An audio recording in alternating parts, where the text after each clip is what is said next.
Hi Sam, how are you doing? I'm good, thanks. How are you?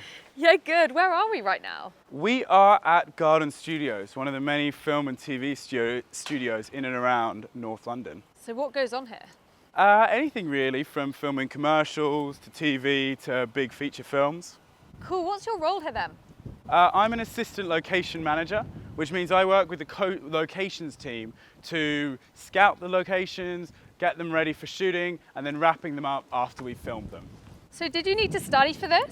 I actually didn't go to university. I did consider it and consider going to film school, but because I knew exactly what I wanted to do and what I wanted to do within the industry, I just thought I'd go out and get the experience. So I moved to the UK just after finishing school, did 3 days on a feature film, and then from there, networked the hell out of it, spoke to as many people as possible, and then here I am 5 years later. Wow, so what are you working on now? I'm working on an Amazon TV series at the moment. Can we see?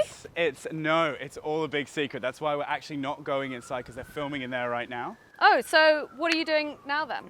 So I try and use this downtime when I'm not on set to work on my own smaller stuff. I write, produce and direct short films, and at the moment I'm in post for my latest short film. So just communicating with the editor and getting everything ready, hoping that that'll be finished up pretty soon. So when a film's on, what do you guys do day to day? Shoot days can get pretty long. It's normally around a 5 a.m. start. And as the location department, we have to be first in to get everything set up. And then when all the crew come in, we make sure that they're following all the rules within each location. Seems like quite a big production. How many people do you need for this? You can have as many people. I mean, sometimes I've been on sets that get up to 500 people, but it's usually an average of about 200 people. And then when you work on smaller stuff, like short films, you have, as little as 20 people sometimes. Where are we heading now? I have just got to drop off the schedule to one of the producers. On a film shoot, especially when it's a big one, you're going to have the schedule changing all the time. So we're actually already up to the pink schedule.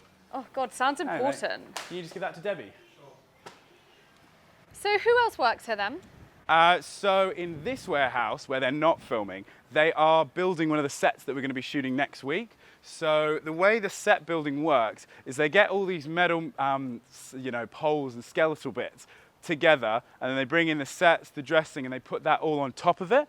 And so that they can then, when we come in, we're ready to shoot, and the whole crew can come in and make the studio their own. Gosh, wow, what a production. So what's the difference between a producer and a director? So the difference is, you usually, hey mate. Nice weekend, guys. You too. The difference between a director and a producer is the director's more the creative vision. They're the creative eyes behind the project. And then a producer, they're more the nuts and bolts, and they work to bring everyone together and bring everything, actually to get them there. So are there any misconceptions about your job? Biggest misconception is that you need experience. It's one of the only industries that really, the more experience you have, the more you can do. And so you don't need to go to film school. You don't need to go and study for it. If you want to and you want to hone in on your technical skills, then 100% go and do a degree, but there's no requirement to. So what do you have on for the rest of the day? I have actually got to run now and get into a meeting, but I will see you guys later. And you're not going to let us see? Absolutely not. Oh, well, thanks so much, Sam, and have a good night. See you guys later. Bye.